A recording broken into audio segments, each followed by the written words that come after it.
Mais c'est pas qu'elle a raison, en tout cas, elle pose des bonnes questions. Elle pose pas mal de bonnes questions. Tu vois, maintenant, est-ce qu'elle donne les bonnes réponses? Ça, c'est un autre débat. Je ne pense pas. C'est-à-dire que, en fait, si tu veux, aujourd'hui, l'extrême droite, sur toute une série de questions, bon, ils sont tombés dans une sorte de travers qui, pour moi, est très dangereux, qui est justement la promotion de l'identité, de la politique identitaire. Ça veut dire, voilà, nous, blancs, appartenant à cette nation, on est menacé et donc par conséquent il faut se défendre. Et donc on est véritablement dans une forme de discours qui inévitablement va mener à des formes de guerre civile et à des formes de haine vis-à-vis d'autres populations au nom soit d'une couleur de peau, soit d'une religion.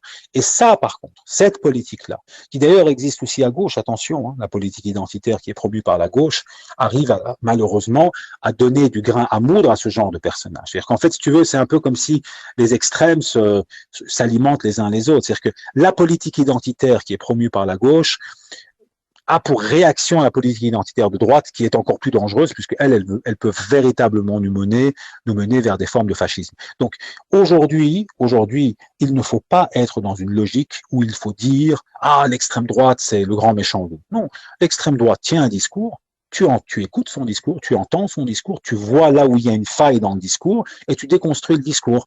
Mais tu fais cela par rapport à tout. Et tu n'as pas juste. En fait, si tu veux, il ne faut pas attaquer un discours au nom de la personne, de la couleur, si tu veux, politique de la personne qui la prononce. Tu vois, c'est comme si demain il y a un discours d'extrême droite, tu l'écoutes même pas. Mais pourquoi? Écoute-le, apprends à l'écouter, apprends à le décoder et éventuellement apporte des contre-arguments. Parce qu'en fait, tu peux pas immuniser les gens par la censure. Voilà. Tu immunises les gens par la pensée. Tu leur apprends à penser, tu leur apprends à comprendre et tu leur apprends à se faire une opinion. Mais tu ne peux pas comme ça venir et essayer d'exclure des discours en disant voilà, pourtant ces discours deviennent de plus en plus puissants dans la société française, ils deviennent de plus en plus forts, et toi tu es là en disant ils se décrédibilisent. En fait, tu ne pourras pas décrédibiliser un discours juste en le pointant comme étant d'extrême droite. Ça suffit plus. Tu dois venir avec un contre-discours.